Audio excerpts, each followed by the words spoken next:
We are now going to pass it over to Danielle to talk about why and how to visualize OSM data using pmtiles. Yay!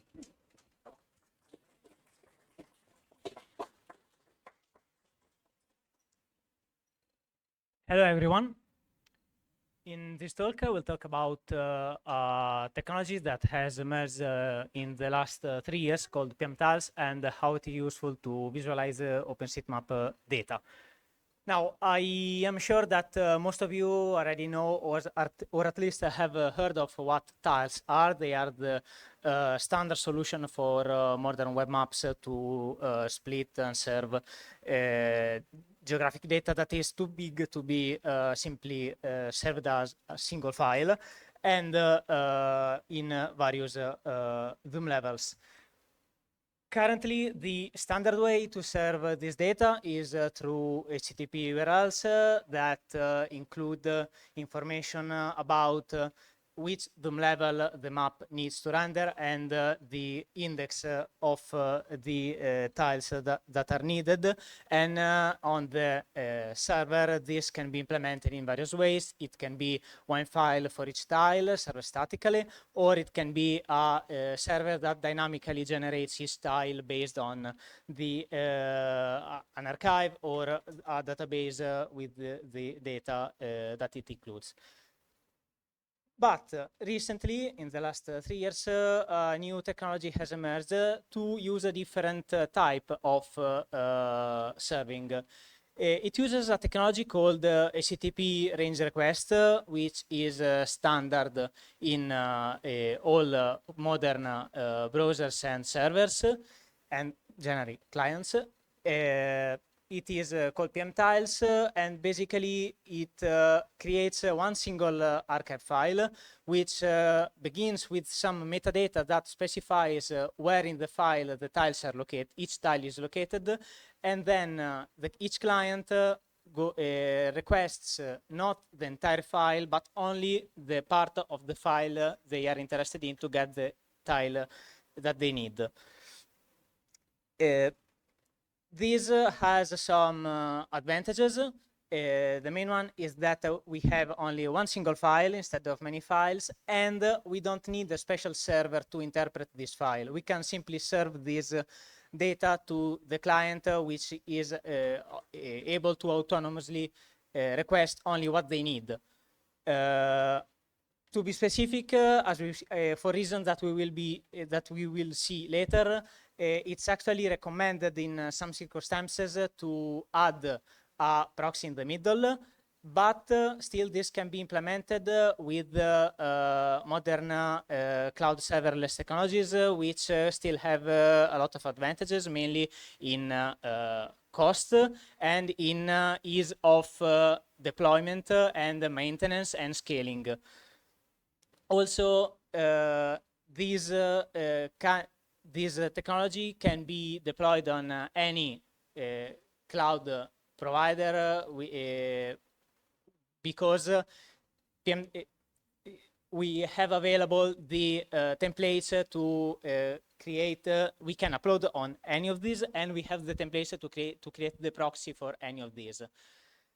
On the other side, we have some advantages, disadvantages. That mean that this technology is not perfect for all use cases. For example, if we have data that changes often, this is not the right technology, because each time we have to update our tile archive, we need to regenerate it completely. So we can't use it if we need to update it often. Also, if we don't add a proxy in the middle, the client will need to include a plugin to be able to read this kind of tiles, unlike traditional tiles, which are standard and supported by everybody. As we will see later, including this plugin is pretty straightforward.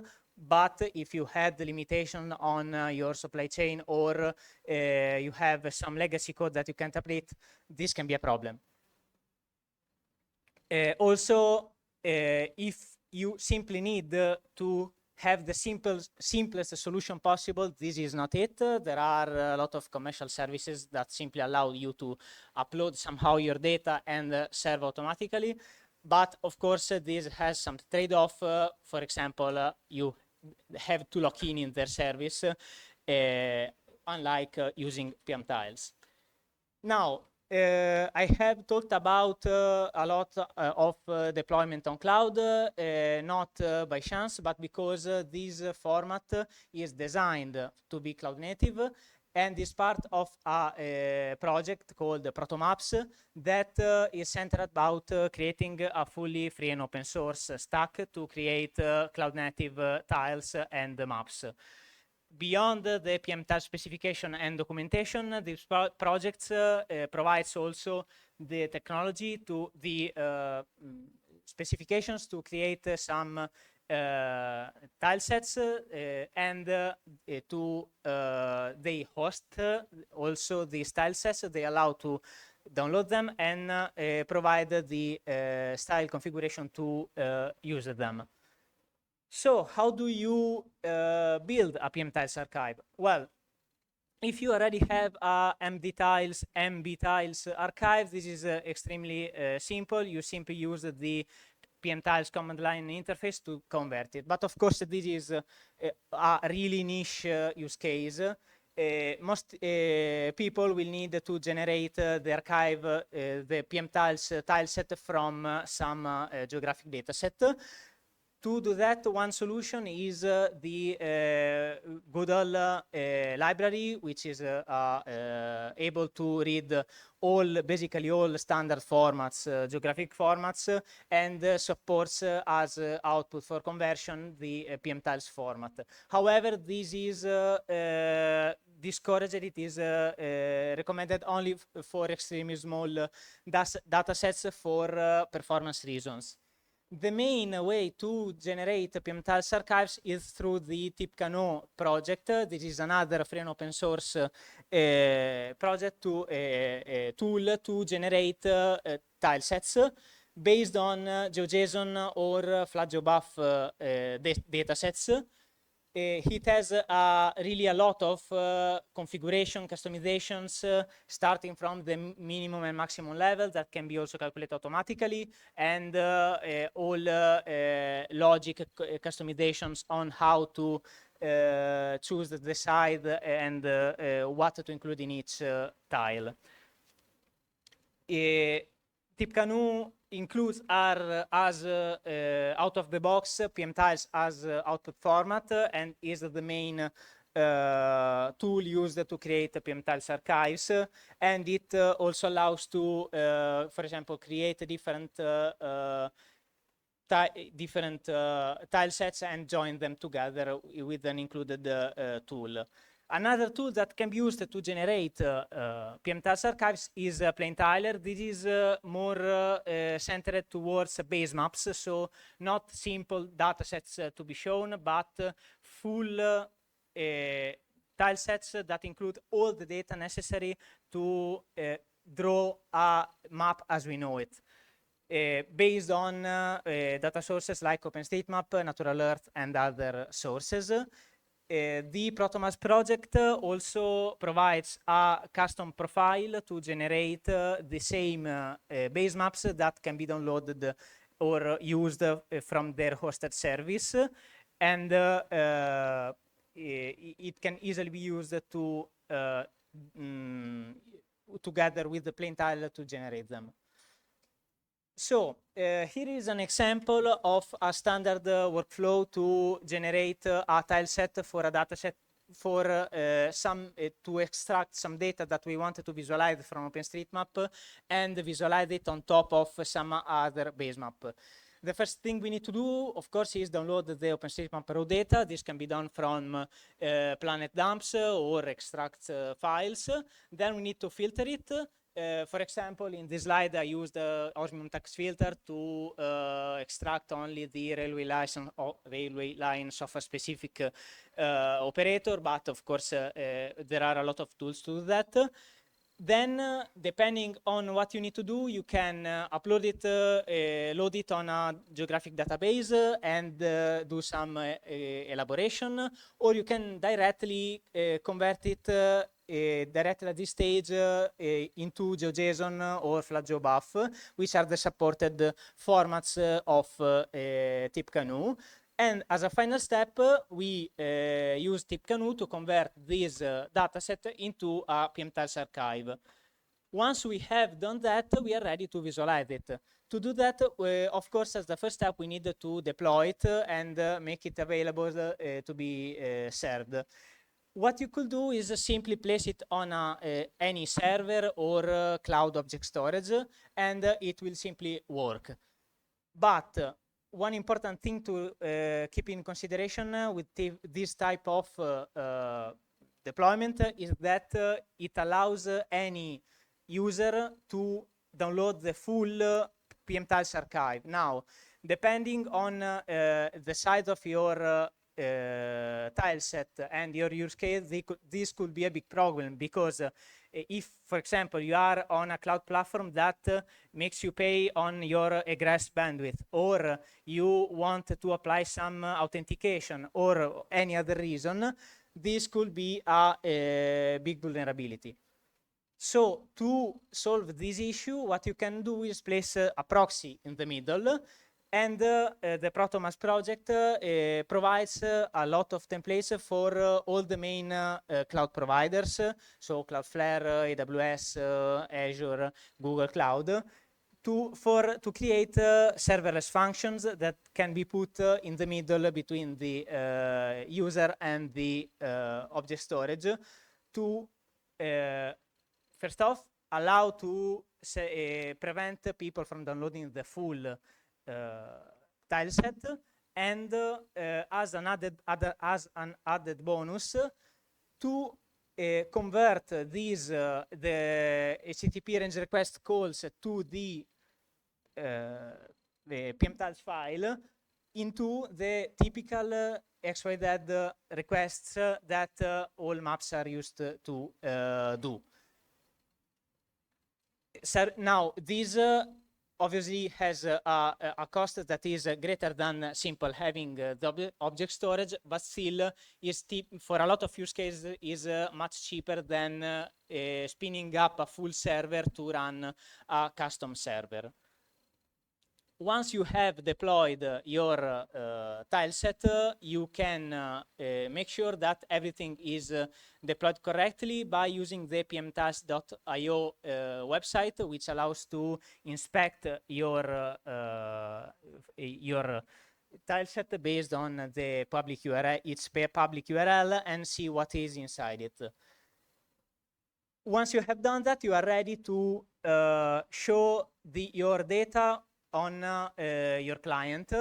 In these slides, I have put code examples for MapLibre, GLJS on the web, but what I say is applicable also on other platforms like, for example, native libraries. If you have placed a proxy in front of your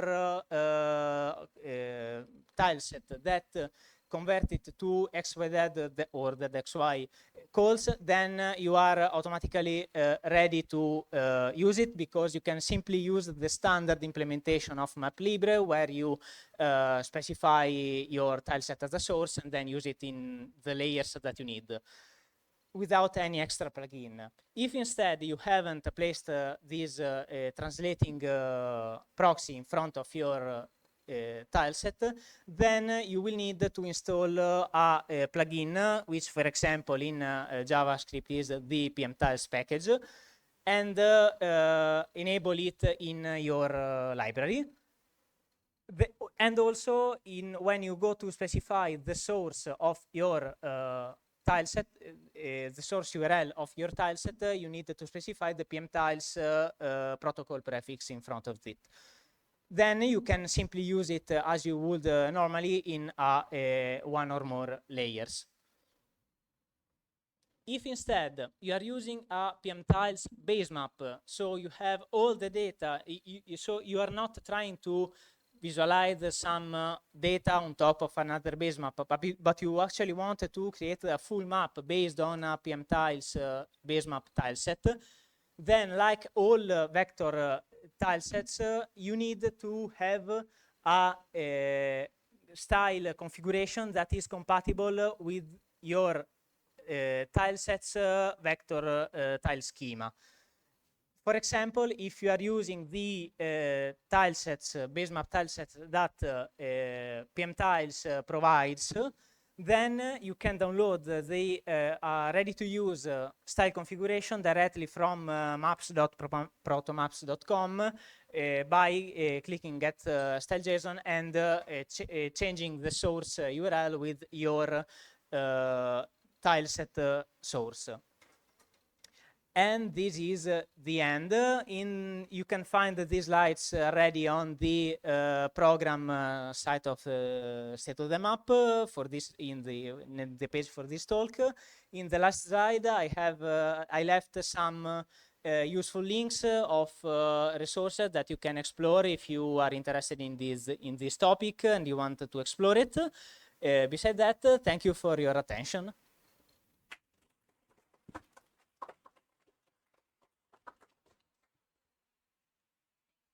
That was awesome. Thank you so much. So, folks in the room, any questions? I don't. Are we questioning back there? Or are we just? No, you're talking. I'm sorry. Question. All right. Thank you. This is wonderful. Can this be opened in QGIS, pmtiles?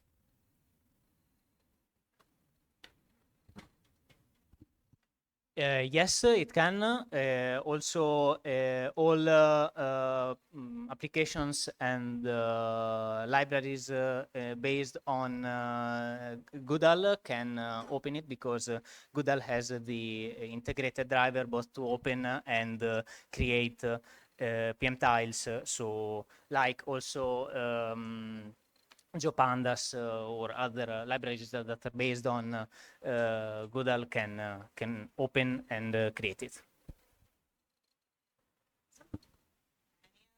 Questions? Yeah.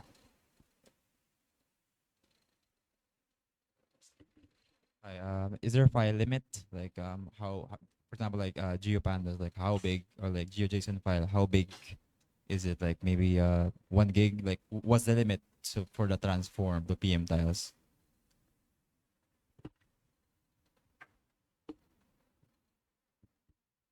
You mean what's the maximum file size of?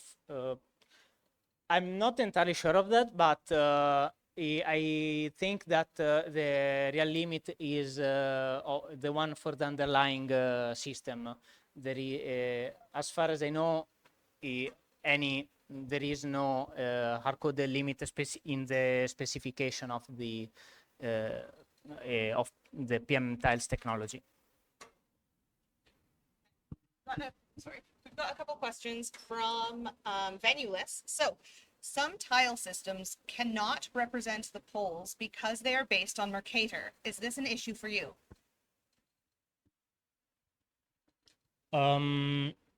I must admit that I must admit that I'm not entirely sure about whether pmtiles is affected by this issue. So maybe I will later check and respond in the Venuless. Great, that's awesome when people ask a question you can't answer. Gets you thinking a little bit more too, yeah? All right, another question out of Venuless. Do any of the tools that generate pmtiles archives automatically simplify geometries for lower zoom levels, or is this something that still needs to be specified per tool or done as a pre-processing step? Long question, if you want to reference it.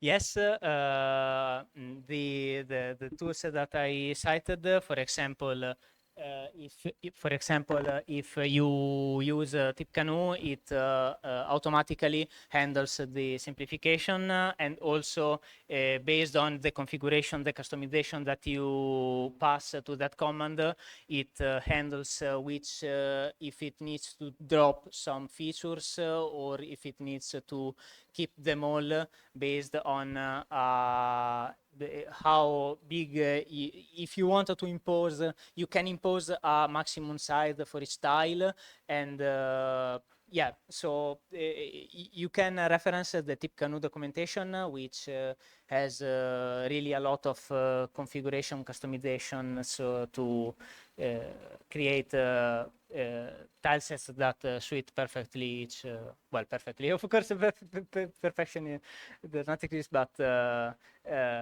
very well each use case.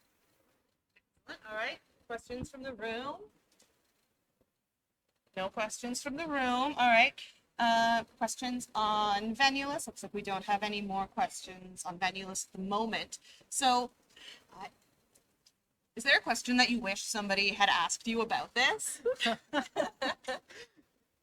You don't have an answer. That's okay. No, yeah, I don't. No. No, that's fine. That's fine. All right. So then it's up to you. Do you want to? Are you happy to end it there? Do you have any final remarks? No, no, I don't. Good? I think it's Okay. good. All right. Give it up.